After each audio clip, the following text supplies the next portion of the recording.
Europe and Asia Minor. Now, once again, this is the Bible Compact Dictionary that's been authorized by the Billy Graham Crusade team, which we know has got to be correct because Billy Graham authorized it, right? So he says, it was the legendary birthplace of Zeus. The legendary birthplace of Zeus. All right? Crete. Cretan. Legendary birthplace of Zeus. Now, we're going to show you something in a minute.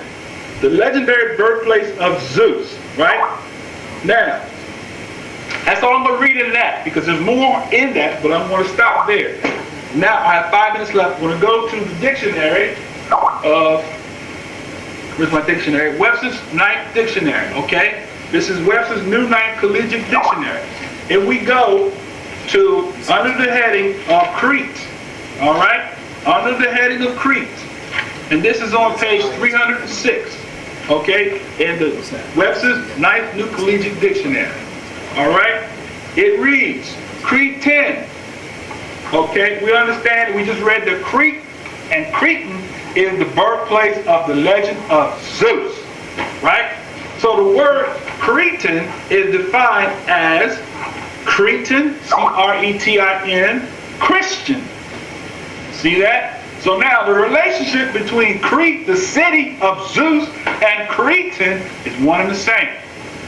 So the birthplace of Zeus was called the Isle of Crete.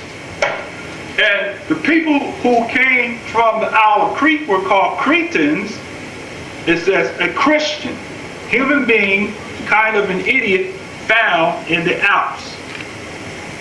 Christianus, Christian, one afflicted with Cretinism, a stupid, vulgar, or insensitive person, a cloud, lout, or idiot.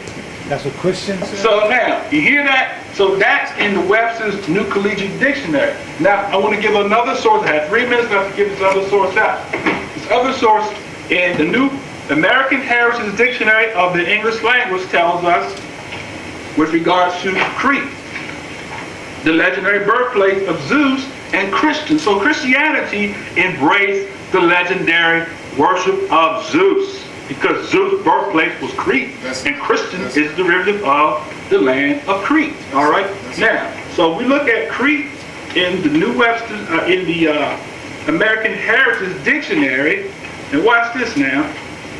Look this up on page. How much minutes I got? 2 minutes. Okay. Crete, page 430 in American Heritage Dictionary. Okay, that's our reference. American Heritage Dictionary. All right? It says, an island southwest of Greece in an eastern Mediterranean Sea. All right? Now, it says, Crete subsequently fell to the Greeks, Romans, and Byzantine, Arabs, and Venetians, and Ottoman Turks. Now, under Cretan, you said time's up. My time is up. No, it's not up. 2 minutes. All right. 2 minutes. Under Cretan, C-R-I-T-I-N, we find a person afflicted with Cretinism, an idiot. French, Cretan, from the French dialectal, deformed and mentally retarded person found in certain alpine valleys. From the vulgar Latin Christianus, Christian, human being, poor fellow, from Latin Christianus, Christian. Okay, so 2 minutes were long ago. No, it wasn't. Okay. No, I'm timing it. Okay, so my point is, I'm finished with my point, and I'll yield the mic. Okay.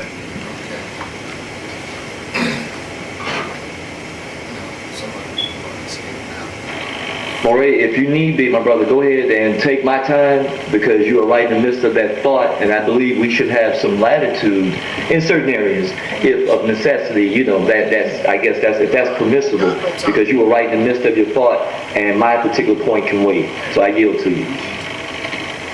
We can yield to him.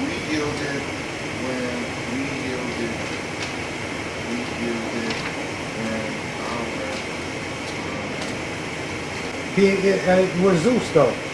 Where's Zeus and Christian? Shalom, can everyone hear me? Lucky brother, I want to hear all of it. He didn't make the connection though. Yeah, that's why I was a Christian in the fleet. Right. Shalom, is can anyone hear me? I just want to Okay, Shalom. I'm not going to take the full 10 minutes. I guess what I was looking at or listening, and I'm just making sure I'm trying to follow this particular meeting this evening, because I see two thoughts here. One's under a transliteration understanding, and then another one about Zeus. And so I just want to, I guess I was listening a little bit as far as the transliteration is concerned. I think one of the brothers or mores were talking about like the iota, and the iota being not in the concordance, not really giving a sound. And if I'm misquoting you, forgive me. But if we do decide to go into a little bit of transliteration of the name, the iota itself actually tells you in the concordance, the Greek number 2503, and it actually there tells you that it comes from the 10th Hebrew letter. And we know that the 10th Hebrew letter is the Yod or Yod or Yud, depending on which one you want to utilize. But it does tell you, again, from even in the Greek standpoint, that it had a Y sound, in a sense that it's telling you where they're getting their letters from. And by coincidentally, obviously not that, when we get about like the Gamel and Gamma and Delta and Dalet, and you see a lot of these similarities in their language because we understand where the Greek got their language. So I know at some point you all are going to get into that in depth. But I do want to kind of, let them know that when we think about the names in Hebrew, we know that in Hebrew, names mean everything. It's better than silver and gold. We understand names is very, very important. And so since we understand that, to include, if we were to go back, like in Abram to Abraham, Sarai to Sarah, they're changing these names because they walked in their name, i.e. they walked in their calling too. Okay, and so I think that if this is what we're trying to do is just to get back into pronouncing his name somewhat correctly, because we can say that there's the difference between the O and the U's and things like that. And of course we know we were very familiar with Zephaniah 3:9, where he's going to restore a pure language. So I'm not going to debate today, or I don't want to debate realistically. I would rather just share with you guys that as we go through this, I pray that we're doing all of this in shalom. And that, and then as we go into, I think Chazaq said he's going to go into he's actually going to go into the Zeus portion of it, and I don't know if he's going to bring that up or not, but I want to say in Luke chapter 4, verse 27, and the 1611 says that they call Elisha or Elisha's name, they call him Eli Zeus. It's literally spelled Eli Zeus inside the actual 1611. But I don't want to take up too much time, but as we go down, if we're going to go on the transliteration side of it, then sure, we can do that. But if this is about Zeus, and if that's the case, then I'd rather us, get into that so that everyone can have a clear understanding as to where things are coming from. So shalom and Todah for allowing me to speak amongst the mores. But yeah, I think these are some key points that we need to actually look at. We really need to see the difference between if it's Zeus, like I say, he's going to go through that, and if it's talking about like finding, when it comes down to transliteration of names, we need to understand that names are very important. We need not to beat these names out at all. So Todah for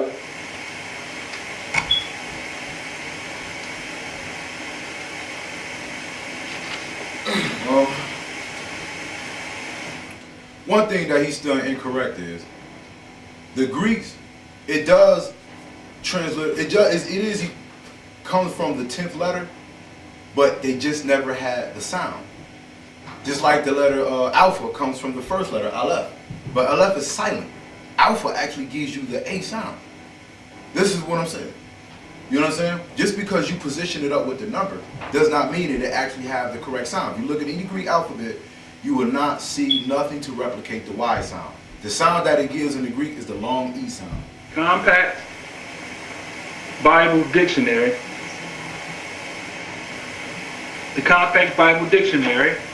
And then on the subject of Crete being the legendary birthplace of Zeus.